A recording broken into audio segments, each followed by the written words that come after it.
Welcome again to another one of our vodcasts. And this week we're going to look at some of the Australian sites, places that you can see as you travel around our huge continent, and also sites, some of the amazing places that you can visit. Of course, some of these that we're looking at are places that you've seen lots of pictures of because they're extremely famous. But there may be some other sites, some new places we're going to have a look at this week that you have never heard of before, and that you might actually consider visiting if you have the opportunity while you're here with us. Of course, we've already had a previous podcast on the Great Barrier Reefs, but we are going to start with Queensland and the Great Barrier Reef. Basically, the reef is generations of dead coral building itself into great stone walls. And on these stone walls, there are an enormous array of living organisms. Obviously, we have turtles, we have different types of sponges and starfish, but we also have worms, snakes, crustaceans, thousands of species of plants and animals. We're now going to look at some of the explorers as they arrived through this part of Australia. We know that there were many different nationalities of explorers that passed through because historians have found over 30 different shipwreck sites in the area, and many of these date way before 1770, when Captain Cook is said to have, in our history, to have discovered this area. We believe that perhaps one of the first Europeans to arrive and leave documented evidence was a Portuguese sailor, Cristóvão de Mendonça, in 1522. And then after him, William Jantz from Holland arrived, and he charted a lot of this Cape York Peninsula area. After he returned to Holland, other ships followed him, and there were 40 years of Dutch maritime exploration in these waters. Following on from him, Louis de Torrea came into the area and sighted the islands, and the Torres Strait area is now named after this European explorer. Of course, after him, the French ships arrived. The French sailed in 1768 on two ships, the La Boudeuse and L'Étoile, and one of the sailors, or the captains on the ship, Louis de Bougainville, he approached Australia from the east. He came to grief on one of the reefs, and this reef is now bearing his name, the Bougainville Reef. And then, of course, finally, we have Captain Cook arriving in the area. He left a far more detailed description of what he saw, but that's because his party got to spend quite a bit of time on the reef. His ship, the Endeavour, also came to grief on one of the reefs, the Endeavour Reef, and when they went ashore for 6 weeks to repair their ship, they made a settlement, and now we have Cooktown that bears his name. Cook was also quite lucky because on board he had some biologists and botanists, and they gathered lots of different examples of marine life and plant life, and they made quite detailed pictures and descriptions of everything that they saw. After their repairs were done, Cook set out and tried to get into open sea, but he couldn't, and so he actually spent several more weeks visiting some of these other reefs around what is now known as the Great Barrier Reef. Now I'm going to have a look at the Whitsunday Islands. These were originally thought to be formed by volcanic activity. However, after the last glacial period about 50,000 years ago, the sea level rose. This left coastal peaks as islands. The Aboriginal people who live along this area are called the Ngaro people, and their territory extended mainly north-south across all the islands along the chain here. They did inhabit part of the mainland, but their main occupation was maritime hunters and fishermen, and they were also very, very skilled navigators. So over the last few centuries, they have mainly resided on all the islands in this coastal chain. In 1770, we know that James Cook passed through this area as well, and he was the one who named this passage, this way through the islands, as the Whitsundays. Amazing coral underground life, and amazing white pristine beaches, and obviously why the Whitsundays are very, very famous and still visited by most tourists into the area today. And of course the other island that's very, very well known in this area is Fraser Island. Fraser Island stretches over 123 kilometres in length and 22 kilometres at its widest point. It is the largest sand island in the world, and of course has World Heritage listing. It's a very, very precious part of our cultural heritage and our natural heritage, not only for the amazing sea life again, but also it's a place where we can see some of these shipwrecks from the very, very early explorers who passed through this part of the world. We're now leaving beautiful sunny Queensland and travelling a little bit south into New South Wales. The capital city of New South Wales is Sydney.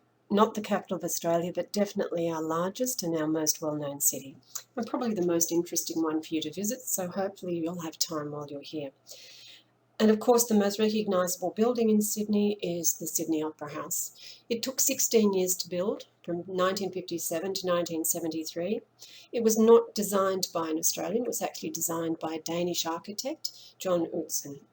And of course it is the most famous of our buildings, an icon, mainly because of the amazing white sails of the building. It's built on a solid red granite rock base, and if you walk around the Opera House, it's the same vision from any side. It's also an amazing vision if you take the Manly Ferry, which leaves near the base of the Opera House, and travel across to the harbour to the other side on one of our other icons of Sydney, our Manly Ferry. You can stop in Manly for an afternoon, stroll along Manly Beach, enjoy the many amazing cafes, and then the harbour ride back at night into the heart of Sydney. You'll also see the Opera House lit up incredibly at night. And of course, once a year we have a Festival of Lights in Sydney, and because of these lovely white sails that are an open canvas, it becomes the main focal point for projecting different artworks onto these sails. Some of these are just incredible geometric designs. There are competitions held to see which design is going to go up, and of course our Aboriginal culture also is used as a canvas here to project some of their artworks on. Now on to the other iconic building or structure in Sydney, and that is the Sydney Harbour Bridge. We often call it the coat hanger because of its strange appearance. It was built in 1932, and basically it was used for people to move from one side of the harbour across to the other side. So there are two ways of travelling across the harbour. One is catching the ferry across the waterways, and the other on the bridge itself. When it was built in 1932, it was the highest point in Sydney. On a clear day, you could see right across to the Blue Mountains. There are 200 stairs taking you up to the pylon lookout, and a lot of tourists who visit Sydney like to do this bridge climb so they can look down on the city and take all of their photos. And then the other iconic spot or site in Sydney that a lot of foreign people have already heard about is Bondi Beach. It is one of our most famous beaches and well known. It's probably on more postcards and in television shows than any other part of Australia. Every year, tens of thousands of people, from backpackers to billionaires, go to Bondi Beach, the Golden Sands. It's only a 1 kilometre long city beach. They go there to walk, jog, soak up the sun. It's only 10 kilometres from the city centre, and so it is one of our busiest beaches. Not a place where you can go and have a lot of nice open sand to yourself, but definitely an interesting place to visit if you're going to go to Sydney. Every year in May and June, Sydney has an amazing festival called the Vivid Light of Sydney. And what I'd like you to do now is click on to the new card and have a look at the Vivid Light Sydney 2017. It's just amazing. So hopefully you'll get an opportunity to see that this year, or maybe next time you come to Australia. Moving on from Sydney, and we're heading west. And I said that if you climbed up on top of the Sydney Harbour Bridge, on a clear day you'd be able to see the Blue Mountains. And in the Blue Mountains we have an amazing series of underground caves called the Jenolan Caves. These are limestone caves, and they think they are the most ancient open caves in the world.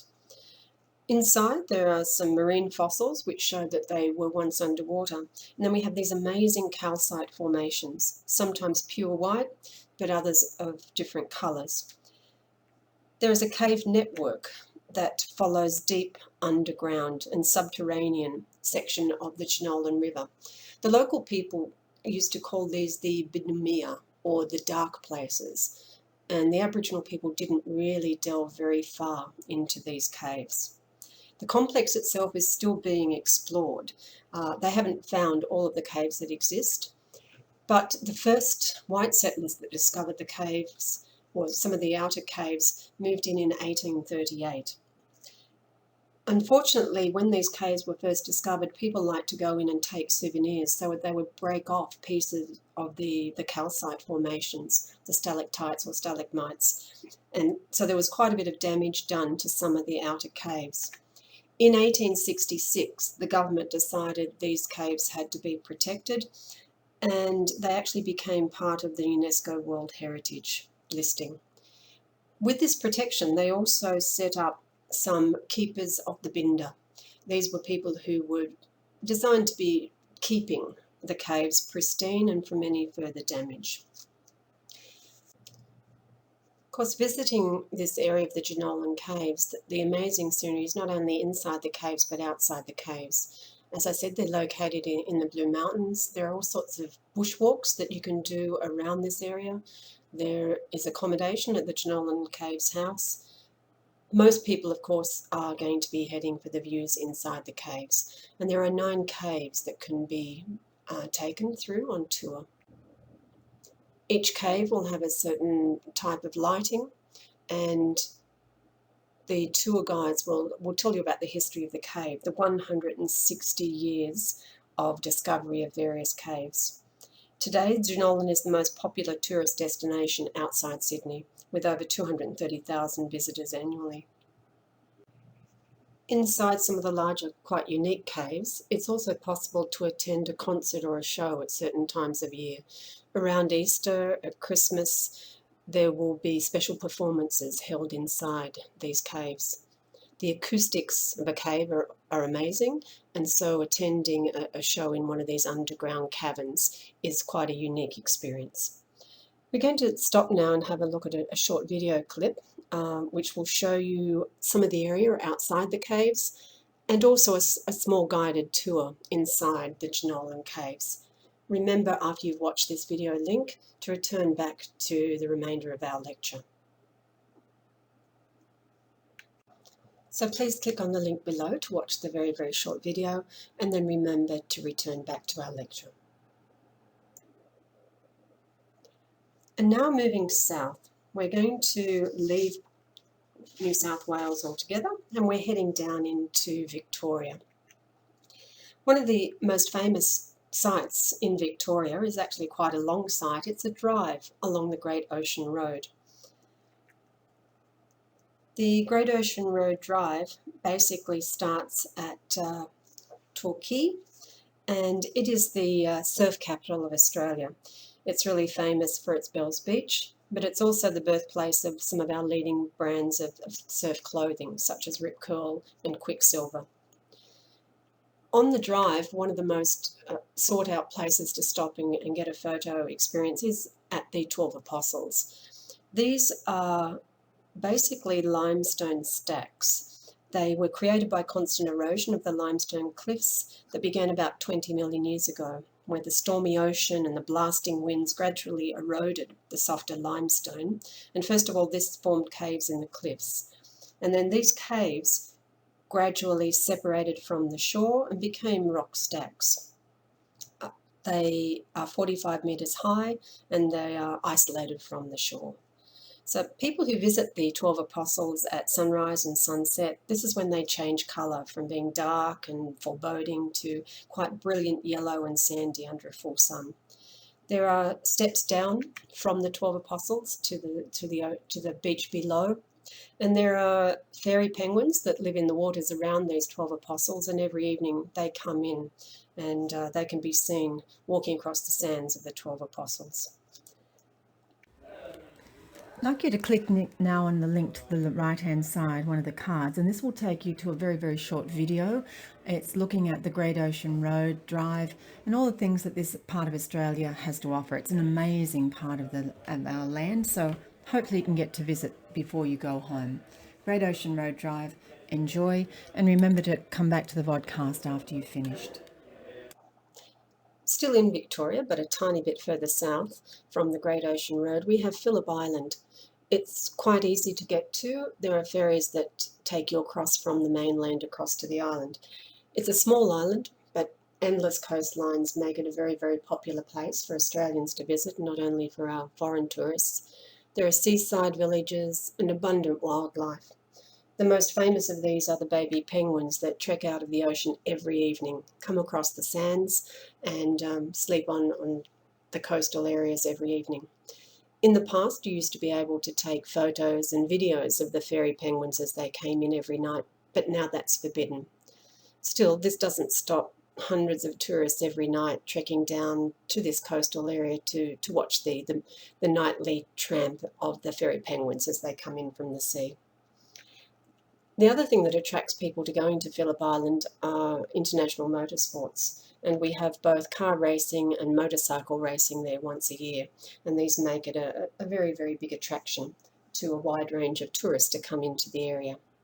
We're going to watch a short video now of Phillip Island that will show you some of these amazing sights, and hopefully you will get to visit Phillip Island while you're here in Australia.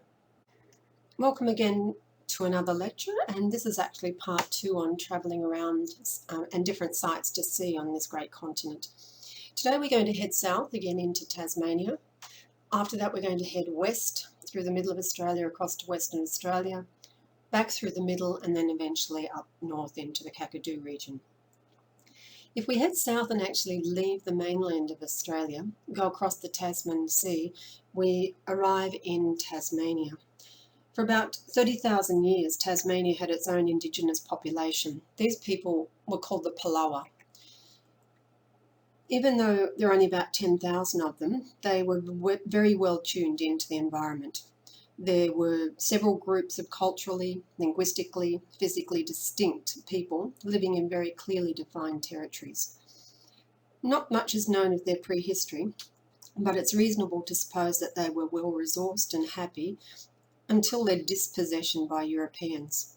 Very sadly, the relationship with white settlers, and this is all the different nationalities of white settlers that moved through, the relationship was characterised by violence and brutality. Tasmania was discovered by Abel Tasman. He originally called the island Van Diemen's Land. The history of Tasmania really began in about 1803. And even though this is when Hobart was created, it was also when a penal colony was set up in Port Arthur. The British had a very, very cruel penal system at this time in the UK, and a lot of the colonial lands that they were inhabiting were to be used as a place to send convicts out of the very overpopulated jails and prisons in England to very, very far-flung areas. And Tasmania was one of the places that these convicts were sent to. Many of the convicts that were sent to Tasmania were very young and Irish. Many of them had gotten into trouble for their belief in a free island, and sending them so far away to Tasmania was seen as the best solution so that this growing demand for independence couldn't continue. Tasmania did attract some free settlers, but this was not really until about 1850 with the discovery of gold, and then tapping into the great agricultural wealth that was found in Tasmania. It wasn't until 1856 that the name of Van Diemen's Land was officially changed to Tasmania, and partially this was trying to erase that reputation that the island had as a penal colony and a place with quite a very negative and a dark history. So Tasmania, one of the most popular and well-known places in Tasmania is actually a place called Freycinet. It sticks out into the ocean on the mid-east coast, and it's very rugged and beautiful. It's an amazing peninsula. Freycinet Natural Park actually consists of these knuckles of granite mountains surrounded by bright blue bays and white sandy beaches. The dramatic peaks of the Hazards welcome you as you enter the park. So basically Freycinet is two eroded blocks of granite, the Hazards and the Mount Graham Freycinet sections of the peninsula, and in between them it's joined by a sand isthmus. This is quite often called the Wineglass Bay, so it's a very, very beautiful place. Great for snorkeling, great for swimming, obviously not for surfing, but as I said, a very, very popular place for people to visit. And then, of course, we also have Cradle Mountain, which is the Cradle Mountain and the Cradle Valley in the surrounding area have a lot of Aboriginal sites, and here they have remnant stone tools, caves, rock shelters and stone sources. There is an Aboriginal cultural walk that departs from Lake St Clair, and it's a walker's paradise. There are leisurely lakeside strolls, longer forest walks, amazing wildflowers, and also, of course, amazing animals to be found. We're going to stop now and have a look at a very, very short video on this area of Freycinet and the Cradle Mountains. We're going to have a look now from a tourist point of view on the amazing area of Freycinet in Tasmania. It's an amazing place to visit, so if you have time, especially in the summer for a holiday, you can always zip down to Tasmania and visit this amazing place. Remember to return to the vodcast after you've watched this short video clip. In Hobart itself, or fairly close by, one of the amazing places that people love to visit is called the Mona. The Mona is the Museum of Old and New Art. It's actually chiselled into the banks, or an escarpment on the bank of the Derwent River, and it's on the northern suburbs of Hobart. The museum itself is one of the most confronting and controversial collections in the world. The way that it was built is also an indication of the owner. He didn't want a museum that stood out on the land. He wanted a subterranean fortress. So he's actually carved his museum into the underground on the cliffs. And I said he was an unusual and a controversial person. His name is David Walsh. He was originally a mathematician and an art collector. He made millions of dollars perfecting algorithms that let him beat casinos and bookies. And then he decided he wanted to put all of this money back in to the people of Tasmania, and he started purchasing incredible works of art. The building itself is quite a unique building. This is obviously the part that you can see on land. And then the art galleries themselves extend below, underneath the cliffs. It's all underground. We're now going to have a look at a nice artistic video that takes us around the Mona Gallery. Even if you're not all that interested in art, tourists often go to visit this art gallery because of how it's built and where it's built. And some of the art in the gallery is quite unique, and sometimes leads to a lot of discussion in the art world. So enjoy this very short video, and remember to return to the vodcast once you've finished watching.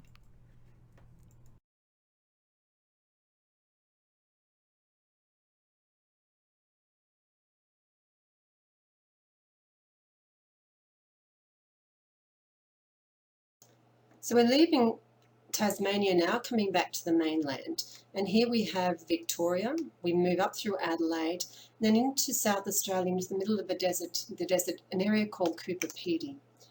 Cooper Pedy was originally known as the Stewart Range Opal Field. About 150 million years ago, this area was actually covered by the ocean, and when the water receded, the sandy silica minerals from the seabed flowed into rocky cracks and cavities. There it solidified, and over time it actually condensed into multicoloured gemstones, opals. Cooper Pedy has been supplying the world with the majority of gem quality opal since the 1900s. In 1920, Cooper Pedy changed its name from the Stuart Range opal field to two Aboriginal words, Cooper Piti, which technically means white man in a hole. The local Indigenous peoples found it quite strange to see the explorers who moved into the area searching for opals and any other minerals that were of value to be actually living in these holes most of the time. This desert is extremely hot, and as the men dug underground searching for opals and perhaps for gold, it was so extremely hot outside that a lot of their time they remained in these holes. So it was a very apt name to be called it Cooper Pedy. So Cooper Pedy, white man living in a hole, is still a very apt name, a very, very good name for the town today, because the entire town of Cooper Pedy is underground. And as such, Cooper Pedy relies just as much on tourism today as it does on the opal mining industry. People can't mine in the town of Cooper Pedy anymore. All mining is done in areas outside the town. But the homes, even though they're underground, aren't exactly basic caves. The sandstone in Cooper Pedy is perfectly suited for underground homes. It's easy to dig, and like all sandstone, it's strong and it's stable. Nobody digs by hand anymore. The digging is all done by modern tunnelling, and these tunnel machines leave an attractive pattern on the walls. There'll be natural light that comes into most of the buildings. They will have a shaft leading up to natural daylight. But you can see here that the sandstone itself has beautiful maroon and rose-coloured swirls. Most people see this as very warm and friendly, so it's absolutely gorgeous. When the building work is done, the sandstone is sealed with a clear sealer. And then, as well as having some natural light come in, all the rooms are ventilated by these narrow vertical shafts as well. Not only the homes are underground, all the shops are underground, and obviously places of worship like this church are also tunnelled out into the underground. It's climate underground is actually quite fantastic. It doesn't matter whether it's below 0 or above 50 degrees outside. The temperature in an underground home is always perfect. And so is the humidity, so that it's really pleasant compared to the very, very dry air in the desert outside. So it's a relief not only for your skin, but also your lungs. Today, as I said, Cooper Pedy has evolved into one of the most unique places in Australia and perhaps the world. It's a cosmopolitan town with over 3,500 people and also over 45 different nationalities. People often come into Cooper Pedy looking for the opals or looking for an unusual lifestyle, and a lot of them just simply never leave. We're going to watch a short video on some of the local people in Cooper Pedy talking about their town and talking about what it is that they love about living in such a unique place. And now for a more interesting look inside both the town of Cooper Pedy, listen to some of the people who live there and how they feel about their town, and a look underground at some of the amazing parts of the town that are all built underground. Remember to return back to this vodcast once you've finished watching this video clip. So we're moving right across to the far west now. So if you look at Perth and we head up north through lots of beautiful, pristine coastal beach areas, we reach an area called the Cape Range National Park, quite close to Exmouth. The national park has over 50,000 hectares of limestone ranges, canyons, pristine beaches. The national park has a wide range of varieties and tourist attractions for any visitors. You have a marine park. It has spectacular rocky gorges carved by ancient rivers. And of course, you can take a boat ride through some of these sheer cliff areas. From the foot of the range, there's a narrow coastal plain that extends out into the magnificent beaches, waters, coral gardens of the Ningaloo Marine Park. Turquoise Bay in this area is very famous for its crystal clear waters, turquoise seas, white sandy beaches. Swimming and snorkeling can be accessed from the shore, but there are very, very strong currents, which means that inexperienced swimmers should be accompanied by a tour operator. As I said, the coastline here is pristine. It's quite a remote area and quite difficult to get to, and so every time you visit, you are going to often be the only people anywhere for miles. Amazing marine coastlines. And heading back into the centre now, into what is often called the Red Centre, we're going to have a quick look at Uluru. The most famous landmark, of course, in Uluru is Ayers Rock. We'll have a look at its size to start with, because even though this photo you can see trees where you have some kind of a comparison, it's quite amazing if you look at actual statistics. So it is 348 metres high, but the base is 500 metres above sea level. It's 3.5 kilometres long and almost 2 kilometres wide, and about 10 kilometres if you do the entire walk around the base.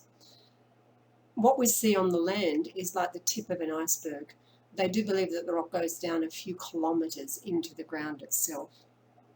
And sometimes it's hard to imagine exactly what these statistics mean unless you compare it against other landmarks. And one of the easiest things to do is actually compare it to other landmarks that you might be more familiar with as you go around the world. So if you look at the Statue of Liberty, it is quite minute compared to Uluru. Same with the Great Pyramids of Giza.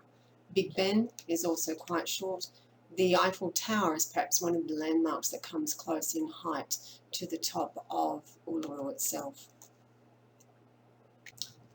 A little bit about the history and the cultural history of Uluru.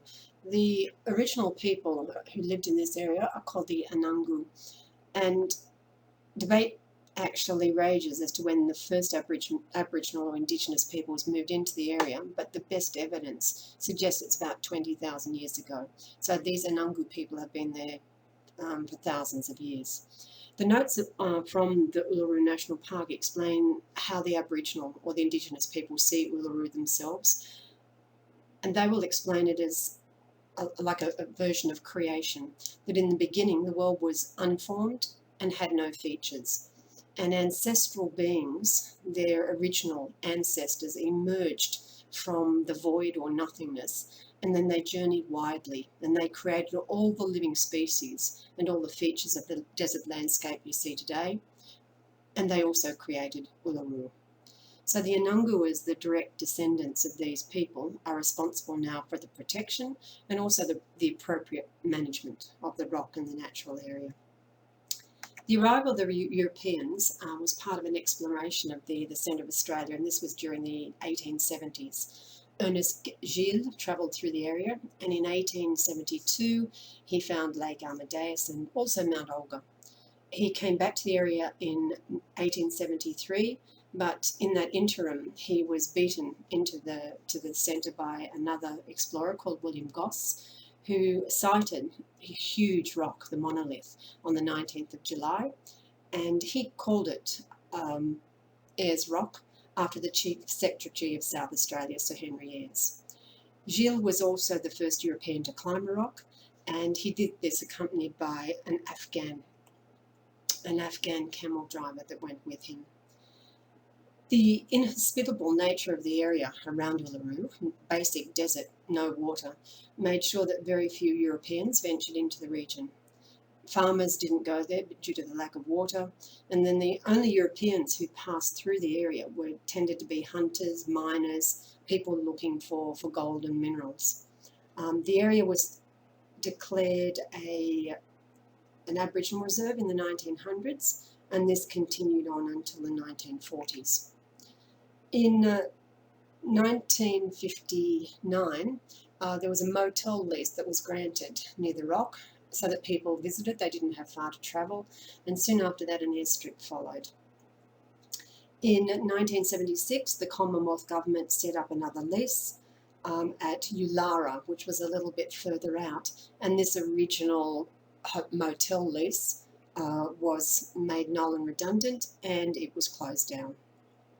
And it was in 1983 to 1984 that they decided people could visit the rock, but they should not be staying anywhere on the Indigenous land that was around the rock.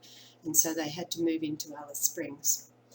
In 1985, the title to the rock was handed back to the traditional owners, to the Anangu, and they are still today the people who are responsible for the protection and the appropriate management of all of these lands around the rock, and obviously the rock itself. So Uluru itself is still a very, very sacred site for the local Aboriginal people. Not only the rock, but also the lands that surround it. They are very much a connection for these people to their ancestors, and as such it is holy. It's a holy, sacred site. People are not banned from climbing Uluru, but the traditional owners just simply request that visitors do not climb it. Having said that, most people who visit Uluru are going to want to climb to the top of the rock. There are no facilities on the rock, so there are no bathrooms, there's no running water, there are no garbage bin, and that's part of the difficulty of looking after and maintaining the rock, in that the local people feel that sometimes the tourists to the area simply see it as a tourist attraction and don't fully appreciate the fact that it is a sacred site for the original Indigenous owners. It's quite dangerous climbing on the rock as well. So far over 30 people have died climbing the rock, although most of these are from heart attacks. So some have happened from people falling, inappropriate footwear, not climbing on the correct or the easiest places to walk on the rock, or sometimes climbing when the weather's wet and the rocks become really slippery. So there's still a lot of controversy. Should people climb a sacred site, or should people not be allowed to have that option of climbing on the rock itself? We're now going to listen to some tourists who are being interviewed around Ayers Rock, and it's really interesting to see how they feel about Uluru as a sacred site and Uluru being kept open so that tourists like them can visit. So not only will you get to see some amazing scenery, but also listen to some very important points of view of some of the tourists who visit. Remember to return back to this podcast after you finish watching this short video clip. And now moving very, very far north into Northern Territory and into an area called Kakadu. Kakadu is a living cultural landscape. For generations, the Bininjmungi people have cared for this country, and they've been there for tens of thousands of years. Their Aboriginal culture has a set of social behaviours and customs that, from all different perspectives, are considered good manners. They do not greet each other every time they meet. However, they are used to non-Aboriginal people doing so, and so they are expecting people to say hello to them. Many of the Bininjmungi people do not use personal names as freely as non-Aboriginal people do. Instead, they often address each other by a kinship term, such as mother or father or grandmother or cousin. The Bininjmungi people also appreciate privacy, so it's good manners not to take photographs without permission. And they also find eye contact uncomfortable, so when they speak to you, sometimes they will look down at the ground or they will look slightly sideways. Having direct eye contact can be seen as being very, very rude or very impolite. It's also very important in their culture to listen carefully, and they will consider an answer before they actually speak. And sometimes that pause of 15 or 20 seconds is an unusual pause for Western culture. They think that the person is not going to answer their question, but in the Bininjmungi society, taking time to think about your answer and having that silence before speaking is considered the most polite way of communicating with someone, and especially a visitor. Even though they don't always say hello when they meet you, it's very polite to say goodbye when they're leaving. And so they will always say boh boh, which is a polite farewell. There are many of their sacred sites, ceremonial sites, burial sites, and so visitors to this area are quite often taken by a local guide who will make sure that they see all the important things, but then do not break any of the local customs and traditions as they do so. So sharing and looking after the country, very, very similar to the area of Uluru, has been a part of the Kakadu history. They have a very spiritual connection with the land, and that's why there are a lot of these incredible artworks and dance and cultural history connected with the creation of the area. And this cultural connection, this spiritual connection, is actually recognised by World Heritage Listing as one of the oldest living societies on Earth. So it's an amazing place to visit, but as I said, reading up on the culture before you go there and making sure that you have a local guide will really ensure that you understand all of the important sites from that Indigenous perspective. So the amazing Kakadu. And of course, if you do have time to head north while you're staying here in Australia, take the opportunity to visit this amazing, quite wild part of Australia. We're going to step away from the podcast now and just watch a short video which will take you through some of the amazing different landscapes that are to be found in this Kakadu area. Remember to return to the podcast once you've finished watching the short video clip. And this ends our short journey as we travelled around Australia from Queensland down into Sydney, down into Phillip Island, across to Tasmania, through the deserts of Australia to Western Australia, back through the Red Centre, Uluru, and then ending up in the very, very far north in Kakadu. Once you have finished this lecture, remember to click on the link below the YouTube to complete your task. Thank you.